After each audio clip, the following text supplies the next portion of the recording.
В январе добыча нефти в России сокращалась второй месяц подряд, поскольку третий по величине производитель нефти в мире, это мы, столкнулся с трудностями в сбыте своих баррелей из-за санкций США.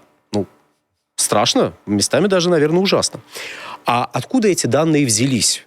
Давайте сразу следующую цитату, чтобы, упало, насколько, что.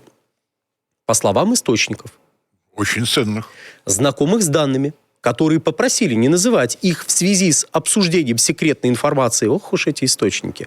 В прошлом месяце, то есть в январе, страна, Россия, добывала в среднем 9,28 миллиона баррелей сырой нефти в сутки. Этот показатель, не включающий добычу конденсата, на 46 тысяч баррелей в сутки от 9,28 миллиона на 46 тысяч баррелей в сутки ниже уже сокращенного уровня добычи в декабре и почти на 300 тысяч баррелей в сутки ниже того уровня, который разрешен России в рамках соглашения с Организацией стран-экспортеров нефти и союзниками. Я уверен, что если, в принципе, вот это прочитать, все серьезно. То есть 9,28, на 46 тысяч меньше. Там еще было, еще было какое-то сокращение. И это на 300 тысяч баррелей в сутки ниже. Кошмар. Как жить? Блумберг, правда, жалуется, и мы, кстати, готовы пожаловаться вместе с ним, что Россия засекретила данные о добыче, экспорте и переработке нефти, что затрудняет проведение независимых оценок. Тут, кстати, да. Так как у нас засекречена эта информация, то есть она у нас не публикуется, то так получается, что мы, в том числе, Российская Федерация, мы с Борисом, а мы, граждане Российской Федерации, узнаем эти данные, и наши СМИ узнают эти данные из Блумберга. И перепечатывают Блумберг. Мы теперь активные читатели Блумберга.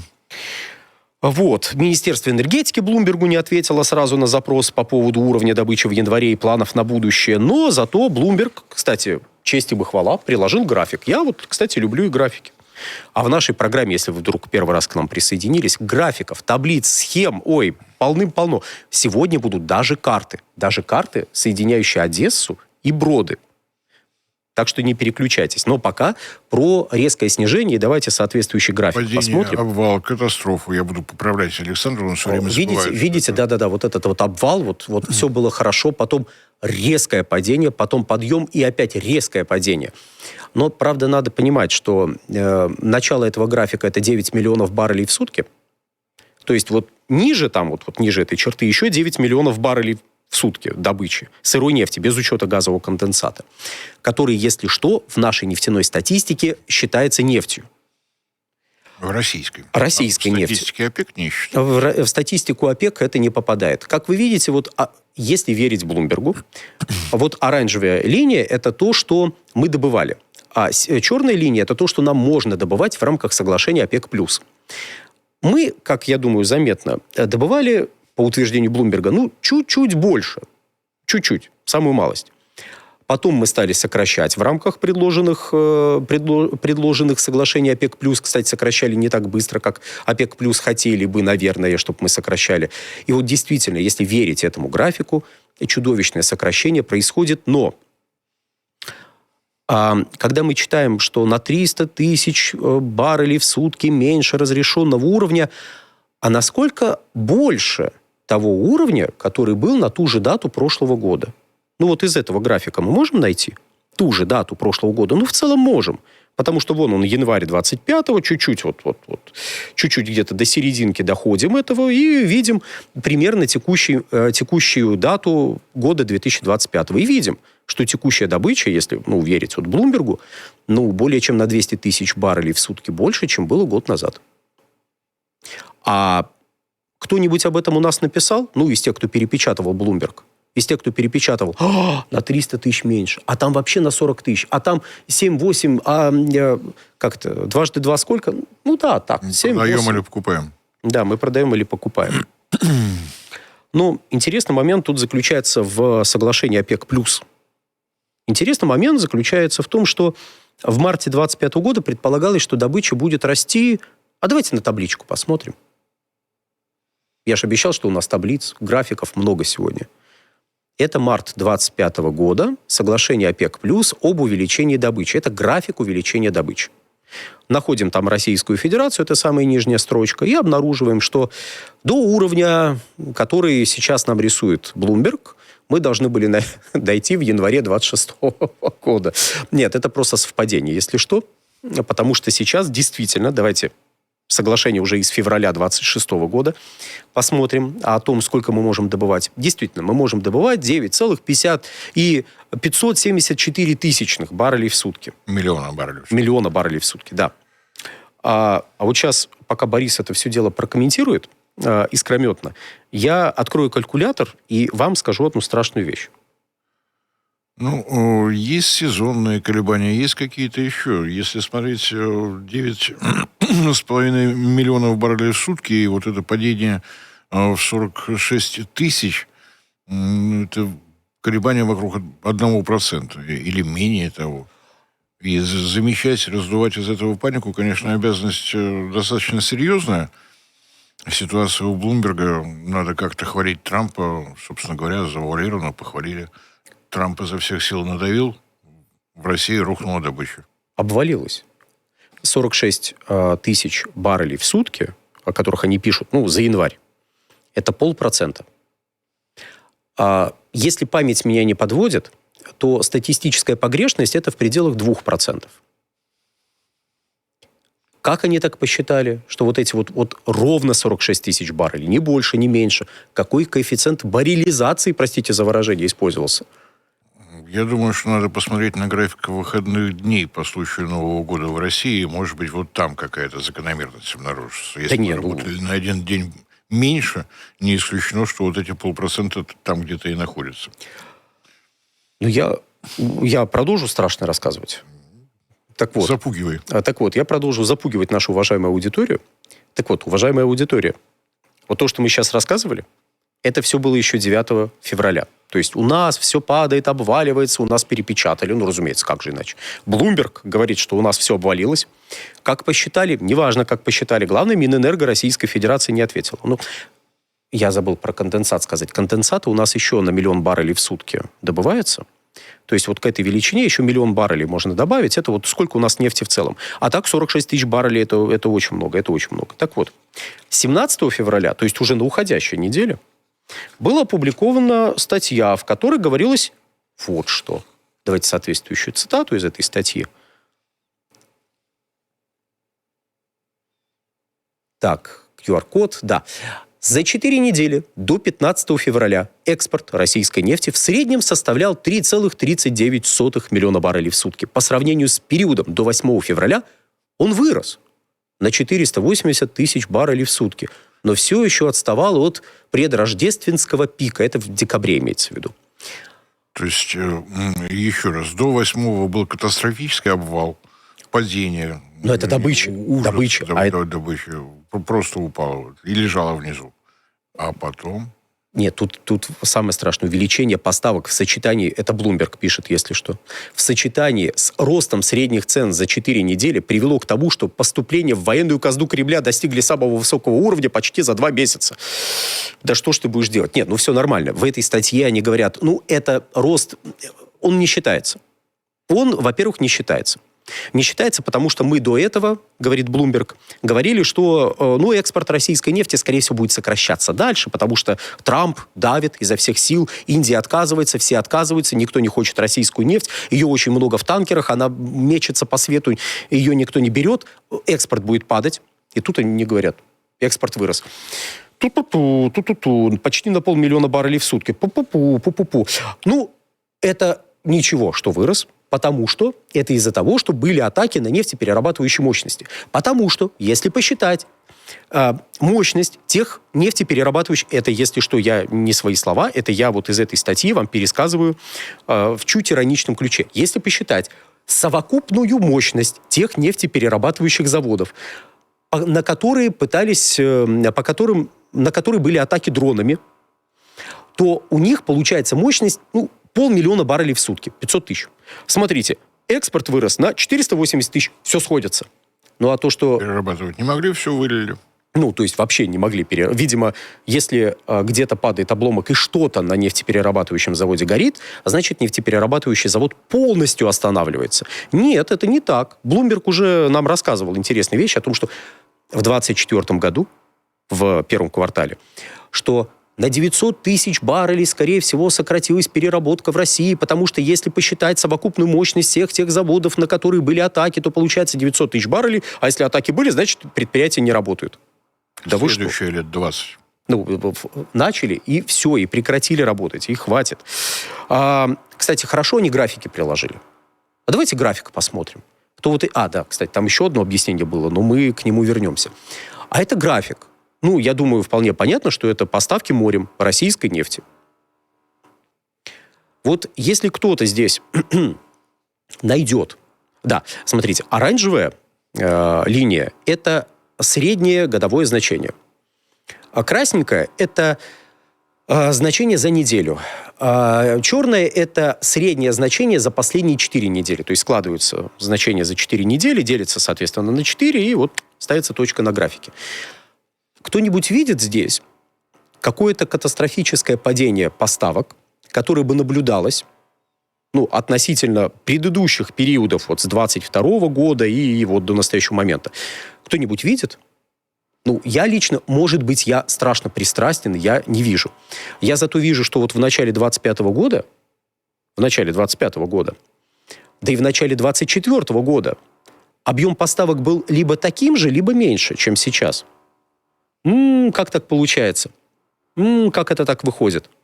Удивительные дела, наверное, творятся. Просто удивительные. Кстати, вдруг нас смотрит кто-то из Bloomberg.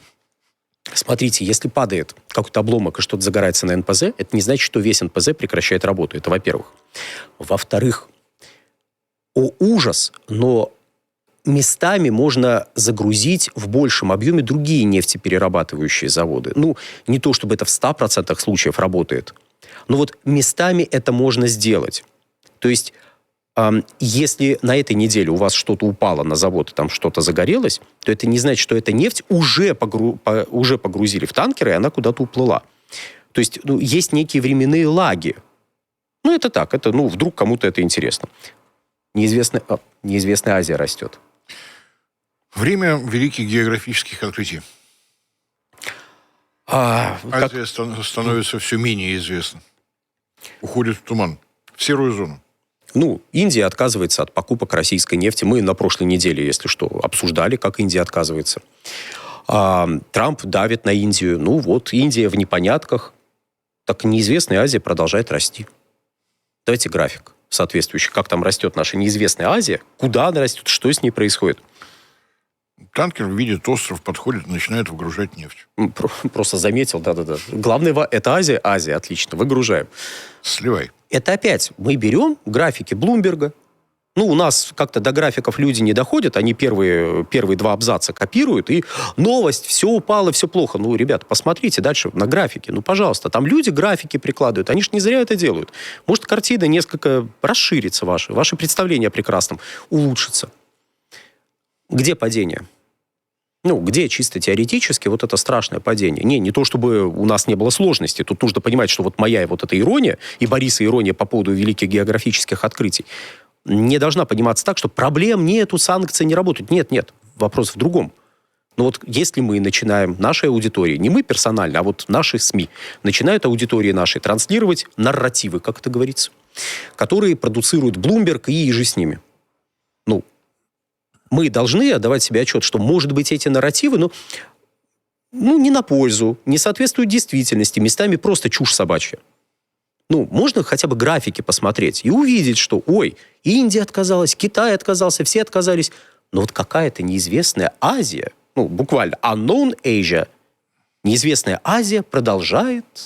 Еще появилась доля другие неизвестные. Другие неизвестные – это вообще страшные места. Куда нефть, мы должны понимать, нефть мечется, туда побежала, сюда побежала, нашла остров, выгрузили, там никого, обратно загрузили, опять...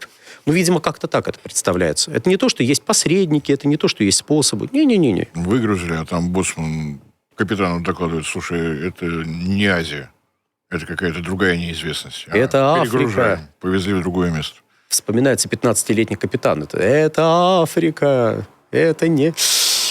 Так вот, Индию...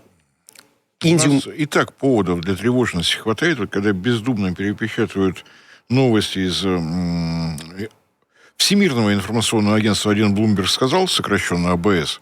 Ну, надо хоть немножко задуматься. Ну, что вы делаете, господа редакторы? Нам тут пишут уже вопросы, замечания, предложения. Если что, вопросы, замечания, предложения можно написать с помощью QR-кода, который вот тут вот появляется периодически. Так вот, да все норм, пишет нам диванный критик. Куба вон, это буквально у человека так подписан. Куба вон вообще без нефти живет и не парится.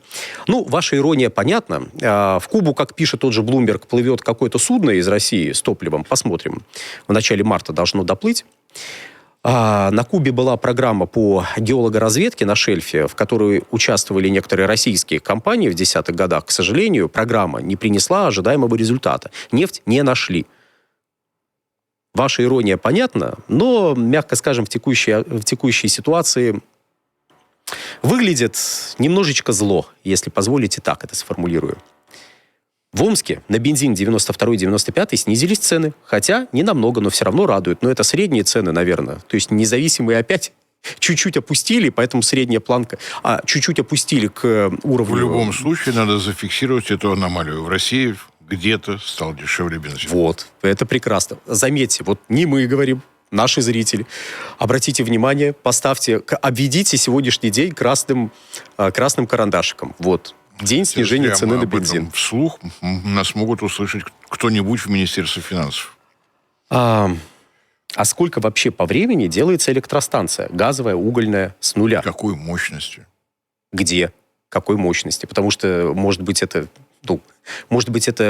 какой-нибудь очень удаленный регион, какая-нибудь Арктика. Там будут одни сроки. Я уверяю, что то, что предстоит построить на Каширской ГРЭС, будет сделано быстрее, чем то, что строит Интеррао в Иркутской области возле Бодайбо. Но тут уточнение есть, что успеют ли, в общем, на Украине починить до следующей зимы? А какие там повреждения? Вот какие там повреждения? Там то, что можно сказать определенно, если повреждены трансформаторы класса 750-330 киловольт, то до следующего отопительного сезона их не восстановят. Сейчас срок изготовления вот такой техники 1,6 года. То есть даже если заказывать прямо сейчас, то плюс доставка, плюс монтаж. Пишут, поговаривают. Ходят слухи. Да. Ну, ходят слухи. Берлинер Цайтунг, я даже уточню источник слухов, что северные потоки запустят снова. Как бы так помягче выразиться. Берлинер Цайтунг говорит опять, что какие-то американцы с русскими ведут переговоры о том, что американцы будут управлять северными потоками. Одна проблема. Европейцы запрещают импорт российского газа. Поэтому управлять северными потоками без отмены вот этого запрета, немножечко, управляете, хорошо. А европейцы, видимо, должны стоять такие, интересно, откуда вы везете газ?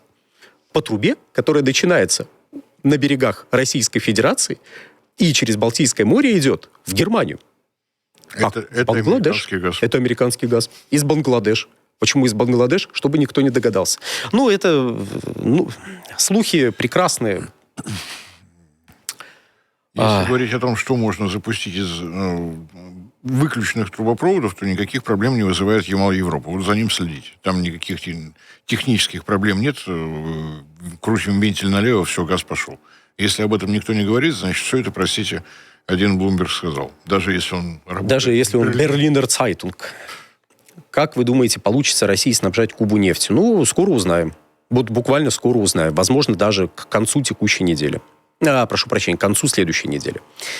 По ценам на газ из России. По каким ценам продают наши компании российскую нефть, газ, дерево? Кому? Если, во-первых, есть биржевые цены, вы можете их прямо на сайте Санкт-Петербургской международной товарно-сырьевой биржи посмотреть. Там нефтепродукты можно увидеть. Собственно говоря, и древесина, по-моему, там тоже. Да и газ можно увидеть, но вопрос, у нас есть эксклюзивный импортер по трубопроводам. СПГ может поставлять любая из наших компаний. Вопрос такой немножко хоть какой-то конкретики. И тут некоторые уточнения, что китайские паблики — это кто? китайские паблики, пишут, что очень-очень дешево покупают у России все народное богатство. Это паблики покупают. Кто покупает? Ну, если брать российскую нефть, то